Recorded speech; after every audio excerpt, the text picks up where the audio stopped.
केरल के त्रिशूल में मंत्री रामेश चेन्निथला ने औरड़ के दौरान नशीले पदार्थ और अवैध शराब के वितरण पर सख्त कार्रवाई की बात कही।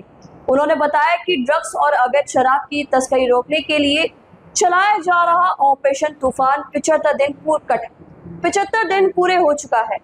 मंत्री के अनुसार अभियान के तहत अब तक काफी सफलता मिली है और कार्रवाई आगे भी जारी रहेगी। ഒഴുക്കുന്നവരെല്ലാം പിടിക്കും, അത്രേ ഉള്ളൂ. ശക്തമായ നടപടി സ്വീകരിക്കും. അതിന് പോലീസിന് എല്ലാ തലങ്ങളിലും നിർദ്ദേശം കൊടുത്തിട്ടുണ്ട്. ഓണക്കാലത്ത് ലഹരി ഒഴുക്കുന്നവര്, സ്പിരിറ്റ് ഒഴുക്കുന്നവര്, അതോടൊപ്പം തന്നെ കഞ്ചാവ് ഉൾപ്പെടെയുള്ള ലഹരി പദാർത്ഥങ്ങൾ ഒഴുക്കുന്നവർക്കെതിരെ കർശന നടപടി ഉണ്ടാവും. ഓപ്പറേഷൻ തുഫാൻ ശക്തമായി തന്നെ മുന്നോട്ട് പോവുകയാണ്. അപ്പം അതുകൊണ്ട് തന്നെ ഇത് അവസാനിപ്പിക്കുകയാണ് വേണ്ടത്.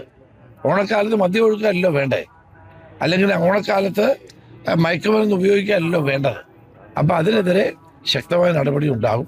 പോലീസും എക്സൈസും അതോടൊപ്പം തന്നെ മറ്റ് സർക്കാർ ഡിപ്പാർട്ട്മെൻറ്റുകളെല്ലാം ഒരുമിച്ച് ഈ കാര്യത്തിൽ മുന്നോട്ട് പോവുകയാണ്. കേസുകളുടെ വർധനവ് വളരെ ഉണ്ട്. കാരണം പോലീസ് വളരെ ആക്റ്റീവാണ്. ഏതെങ്കിലും ഒരു പോലീസ് ഉദ്യോഗസ്ഥൻ ഇതിനകത്ത് കള്ളക്കളി കളിച്ചാൽ അവരുടെ പേരിൽ നടപടി ഉണ്ടാകും. അത് ശക്തമായി തന്നെ നിർദ്ദേശം കൊടുത്തിട്ടുള്ളതാണ്. അതുകൊണ്ട് ഓപ്പറേഷൻ തുഫാനകത്ത് ഒരു രാഷ്ട്രീയവുമില്ല, എല്ലാവരും ചേർന്ന് വിജയിപ്പിക്കേണ്ടതാണ്. ഭാവി തലമുറയെ രക്ഷിക്കാൻ വേണ്ടിയാണ് ഓപ്പറേഷൻ തുഫാൻ. ഇതുവരെ തുഫാൻ 75 ദിവസം പിന്നിടുന്നു. വൻ വിജയമാണ്. ജനങ്ങളുടെ പൂർണ്ണ സഹകരണമുണ്ട്. എല്ലാവരും ഒരുമിച്ച് നിന്നുകൊണ്ട് മുന്നോട്ട് പോവുകയാണ്. ഒരു കൺഫ്യൂഷനും ഇല്ല. എല്ലാം ഇന്നും നാളെ കൊണ്ട് എല്ലാം പിന്നെ അവരുടെ പോസ്റ്റിംഗ് നടന്നുകൊണ്ടിരിക്കുകയാണ്. ഈ ദിവസങ്ങളിൽ അത് പൂർത്തിയാകും. വളരെ വളരെ ദൗർഭാഗ്യകരമായ സംഭവം. ഒരിക്കലും ഒരു ജീവിച്ചിരിക്കുന്ന വ്യക്തിയുടെ ശവമഞ്ചം ചുമന്നുകൊണ്ട് പോയി അവരെ അപമാനിക്കുന്ന, ആക്ഷേപിക്കുന്ന നടപടി ഒരിക്കലും അത് അനുകൂലിക്കാൻ കഴിയില്ല.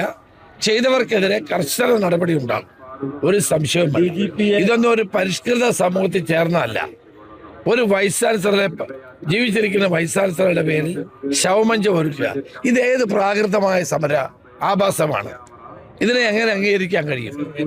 അതുകൊണ്ട് അത് നിയമം അനുശാസിക്കുന്ന ശിക്ഷ അവർക്ക് ലഭിച്ചിരിക്കും. അല്ല, ഗൗരവമായ കാര്യമല്ലേ ഇത്? ഒരു വൈസ് ചാൻസലറെ മർദ്ദിക്കുക, അടിക്കുക, ശവമഞ്ചം ചുമക്കുക. പോലീസ് ശക്തമായ നടപടി സ്വീകരിക്കും.